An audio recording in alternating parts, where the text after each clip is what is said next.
है ये, और उसको फिर ऊपर की ओर चढ़ाना है। इसीलिए महापुरुषों ने कहा कि चींटी चली बाजार को, चींटी चली चली पहाड़ को, और क्या, नौमन गट्ठर लाद। कि चींटी चली है पहाड़ का दुस्साहस करने वाले, और 9 मन का गट्ठर लाद ले। बताओ इसकी औकात कितनी है, और 9 मन का गट्ठर लाद के कैसे जाएगी। वैसे हमारा संकल्प जो है इतना ही कमजोर है। दुनिया का गट्ठर हम राग कहीं बना के, कहीं द्वेष बना के, नाना प्रकार की इच्छाओं को पाल के चलते हैं, इसीलिए चढ़ता नहीं है। चढ़ेगा यदि सहारा मिल जाए तो। गुरुदेव एक बात कहते थे कि यदि चींटी को कह दे कि कोई काबा शरीफ जाने से वहां उद्धार हो जाएगा तुम्हारा, तो चींटी काबा शरीफ जा सकती है? या किसी तीर्थ पर बड़े बद्रीनाथ जाने को कह दे तो वो तो एक हवा का झोंका उसको कहां से कहां कर देगा। कितने जीव जंतु हैं, को चल जाएगी वे।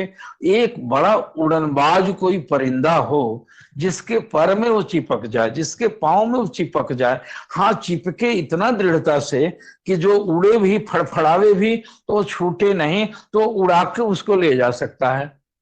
तो कहते थे कि सदगुरु वही परिंदा है जो उस अपर लोकों को, मालिक के लोकों पर गया हुआ नीचे उतर के हमें ले जाने के लिए आया है। मुझे इतना करना है कि दृढ़ता पूर्वक अनुराग से बांधा जा सकता है उसको। रस्सी कोई थोड़े है कि बांधा जा सकता है। वो अनुराग से, अपनी धारणा से, अपनी वृत्ति से उसके चरणों में अपने आप को इतना बांध दो, इतना बांध दो कि दुनिया की कोई परिस्थिति आ जाए, कोई मर जाए, कोई जी जाए, कोई कुछ हो जाए, दुनिया में तो ऐसे ही आंधियां चल रही हैं, और उनमें फड़फड़ाहट इसी को कहते हैं। इस लौकिक बात की फड़फड़ाहट में उनका चरण छूटने न पावे। बहुत शोक की परिस्थिति भी भक्तों के सामने आ गई, और उन्होंने उस दिन में भी अपने को उबार लिया। वो परीक्षा की घड़ी है, तुम्हें बहुत ज्यादा खुशियों का की परिस्थिति आ गई तो खुशियों में भी भूलता है। कहते हैं कि फर्क इतना ही है, एक लोहे की एक सोने की है। वो है कड़ी दोनों, सुख भी और दुख भी। एक सोने की है तो एक लोहे की है। वो किसी फकीर को के सामने कोई उसका मुरीद गया, तो उसने पट्टी बांध रखी थी माथे पर। जाते ही कहा कि क्या दिक्कत है भैया, तो उसने कहा कि सिर में बड़ा दर्द है महाराज, इसलिए बांध रखी है हमने। तो उन्होंने कहा कि अरे ये भी क्या यारी है तुम्हारी, रोज जिसने 30 दिन में 29 दिन तुमको हंसाया, उसकी खुशी का तगमा तो कभी नहीं बांधा तूने कि हाँ आज बड़े मौज में हूं मैं। ये तो नहीं कहती भी ना, उसको तो छुपा लेगा तुम। और एक दिन यदि वो चोट ही दे दिया, तो क्या यही तुम्हारी है कि तुमको कहते चलते हो। खुशी के दिनों को अच्छा कहने वाला तो भगत हो सकता है, गुरुमुख हो सकता है कि प्रभु आपका दिया हुआ है। माँ का चुम्बन जितना प्यारा है, थप्पड़ भी उतना ही प्यारा होना चाहिए। जब थप्पड़ भी प्यारा लगने लगे तो समझो कि इष्ट की मेरे ऊपर कृपा होने लगी। दुख में भी उनकी कृपा मनाना, ये लेकिन सब कुल मिला के हमारा ध्यान भटका हुआ है, तो ध्यान सांसों में आएगा। अजपा का जाप करेंगे, अंदर की रूहानियत में प्रवेश शुरू हो जाएगा, तो ये स्थिति अपने आप आ जाएगी, उसको बुलाना नहीं पड़ेगा। अभी बिना प्रयास के दुख आवे और आप ना घबराएं, ये चाह के नहीं होगा, ये भजनानंदी जो होगा उसके साथ में होगा। जो महापुरुष के पास जाइए आप, उसकी पहचान यही है। वहां जाते ही आपका चंचल मन जो है भीतर श्वास में चला जाए, एकदम ओठ बंद हो जाए और चुप हो जाए। वो कैसे किया जाता है भजन को, तो आसन लगा के जब बैठते हैं सवेरे सवेरे, तो सुखासन में बैठ जाइए, ओठों को बंद कर लीजिए, तालू में जीभ को ऊपर की ओर उलट लीजिए। ये भी एक संकेत है। ब्रह्मरंध्र से ऊपर को काया लोक में वो अमृत का बूंद चूता है, जिसको खेचरी मुद्दो वे के जीभ को ऊपर को उसका रस लेने के लिए उलटते हैं। फिर बाद बाद में हठ योग इत्यादि क्रियाओं में और कुछ होता है, लेकिन सांकेतिक रूप से हमारे यहाँ बताया जाता है। उस जीवा को उलट लीजिए, तालू में लगा लीजिए, और आंखों को बंद कर लीजिए। बंद करके शांत कीजिए, और मन को सांस पर ले जाइए। ऊपर नीचे चढ़ाते चढ़ाते बाहर भटका हुआ मन सांसों पे आ जाएगा, और 5 मिनट 10 मिनट तक सांसों की क्रिया करने के बाद में अपने दोनों अंगूठों को कान के रंध्र में, कान के छेद में डाल दीजिए ताकि बाहर के की आवाज न सुनाई पड़े। और 2-3 आंखों को आंख के ऊपर में डाल दीजिए, 2-3 उंगलियों को। और धीरे धीरे धीरे धीरे दाहिने कान की ओर कोई आवाज आती है।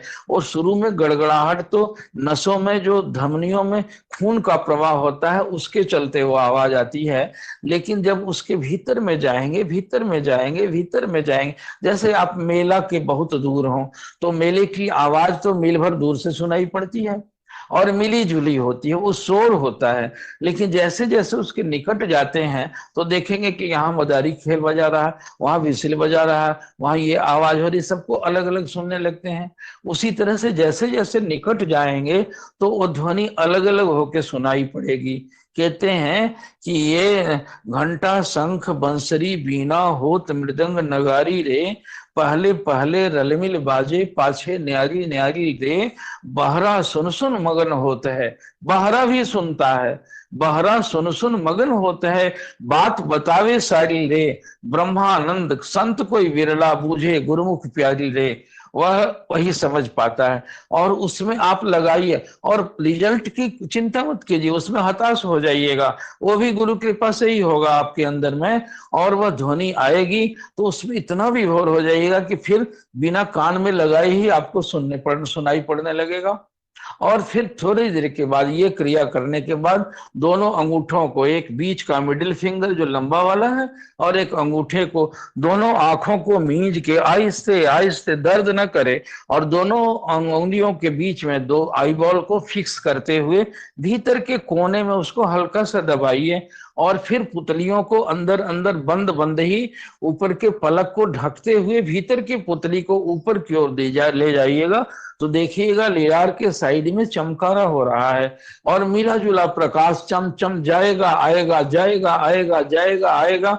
और उसमें वृत्ति को टिकाइए, वह वृत्ति धीरे धीरे एक हो जाएगी, फैली हुई रोशनी एक हो जाएगी और आपके त्रिकुटी पर एक दिए की लौ की जैसे होगी। और वो प्रकाश दिनों दिन आपके अभ्यास से बढ़ता जाएगा।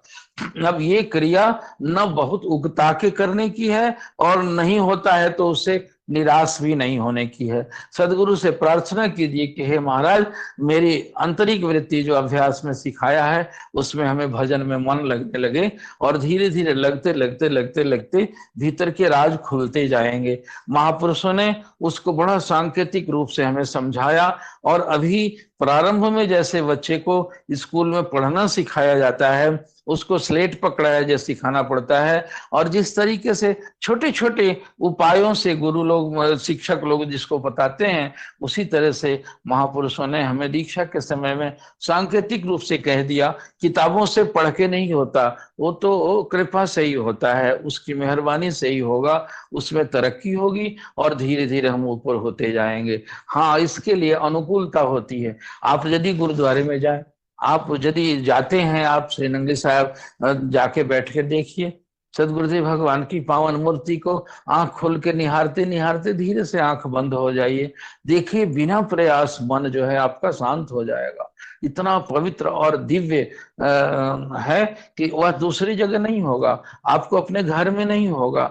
बाजार में अकेले भी बैठने की कोशिश कीजिए, आंख को तो चंचल बना रहेगा और आप वहां बैठिए। इसी को गीता शुचौ देशे के, शुचि कहते हैं पवित्रता को। और वह पवित्र देश जो पूजा से, पाठ से, गुरु महाराज जी के उन बातों से और या भक्तों के सद्भावना का जो परमाणु है वहां पर इतना सशक्त है कि वो एकाएक बहुत बहका हुआ मन भी वहां जाके बिल्कुल अनायास शांत हो जाएगा। इसीलिए वह वैसे देश में, एकांत में, जलाशय के बीच में, वन प्रदेश में या किसी तपस्वी महापुरुष के आश्रम में जाके देखिए तो ऐसा होगा। वह आश्रम तो आजकल बड़े भारी और तरह तरह के साजो सामान से भरे हुए हैं, वैसे आश्रम नहीं, जहां भजन होता हो, जहां भजन का प्रताप हो, या महापुरुष के सत्कर्म तो होता ही है आश्रमों में, फिर भी वो आश्रम आपके घर से अच्छे हैं। इसलिए प्रयोग के तौर पर कभी कभी अपने व्यस्त कार्यक्रमों में समय निकाल के,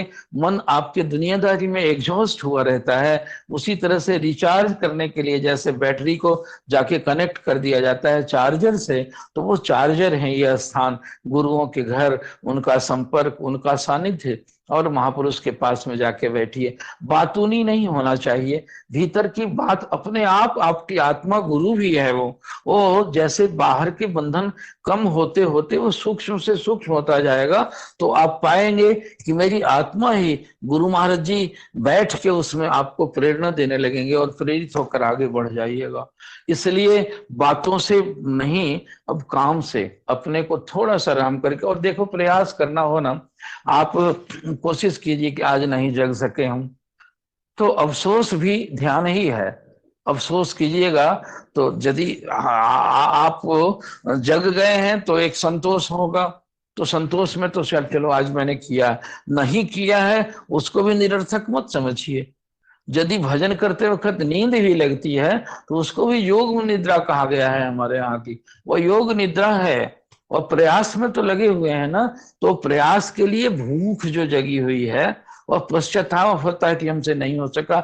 एक ने गुरु महाराज जी से कहा कि महाराज आपका भजन सीखा तो है लेकिन नींद खुलती नहीं है, अब करें क्या? आपने तो बाहर के कामों में तो अब आवाज कैसे सुनोगे, बाहर में हल्ला गुल्ला हो रहा है। तो कहते हैं इसीलिए आंख कान मुंह ढांप के नाम निरंजन ले, अंदर का पट तब खुले जब बाहर से पट दे। इसीलिए भजन करने के लिए भी 4 बजे कहा जाता है कि एक हल्का सा चादर डाल लीजिए, कारण कि आंख बंद होने पर भी आंख सामने की रोशनी दिखती है, कान में उंगली डालने के बाद भी बाहर की ध्वनि सुनाई पड़ती है। इसीलिए पहले